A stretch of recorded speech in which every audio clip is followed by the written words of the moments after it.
Πρωτοχρονιά 2015 Δάσκιο. Ο νέος χρόνος ήρθε με πάρα πολύ χιόνι και όπως φαίνεται θα το γιορτάσουμε. Είμαστε έξω από την Αγία Τριάδα, περιμένουμε να τελειώσει η λειτουργία. Μέσα έχει μπει το χωριό και μαζί και τα λουγκατζάρια. Δεκόμενος παρά το παρακολουμένου των όρη καρδία. Χριστέ ο Θεός και μόνο αμόρ και ιόρ του Θεού, ο έρωτη ο ματιέ το κόσμο, ο Μάρκος ο άμμος, ο μη δεκόμενος ο ματιέ και εγώ και τετίδι. Μετά τη λειτουργία ο κόσμος βγαίνει για να δει τα λουγκατζάρια να λένε τα κάλαντα στον παπά και μετά στον πρόεδρο. Άννα, μην κουνιέσαι.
Τα λουγκατζάρια, ο στρατός του Αγίου Βασιλείου, αφού είπανε το τραγούδι του Αγίου στον παπά, πήραν την ευχή και κατευθύνονται για το κοινοτικό κατάστημα που θα πούνε το τραγούδι στον πρόεδρο της κοινότητος.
Τα λουγκατζάρια, αφού πήρανε το κάτι της από τον πρόεδρο της κοινότητος, θα ξεκινήσουν για να πούνε τα κάλαντα σε όλο το χωριό.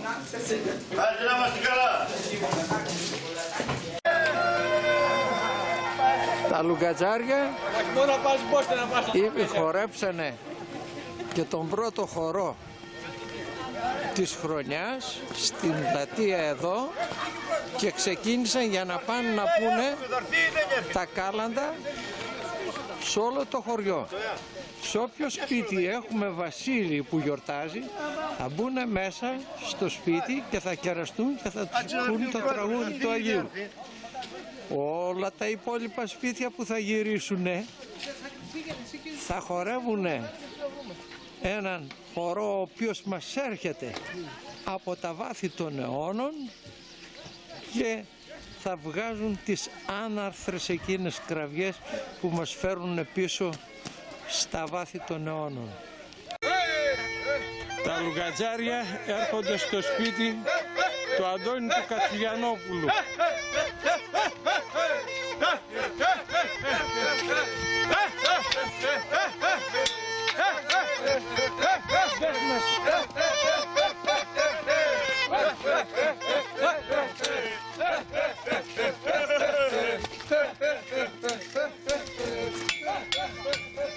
Από πίσω είναι ο Άγιος που έρχεται να μας ευχηθεί για το καινούριο χρόνο. Χρόνια πολλά, υγεία χρόνια σε όλο πολλά τον κόσμο. Και ό,τι ποθείτε. Υγεία.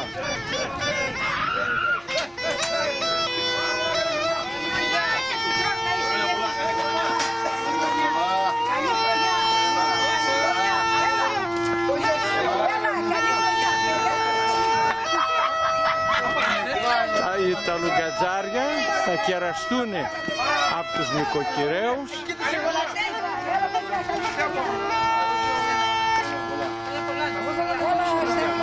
Θα χαιρετήσουμε τον Άγιο. Η εικόνα του Αγίου Βασιλείου στο σπίτι μας. Καλή χρονιά! Καλή χρονιά!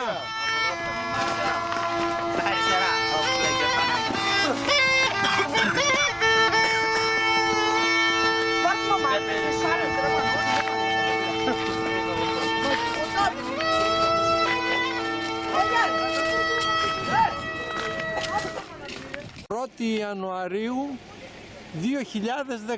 2015.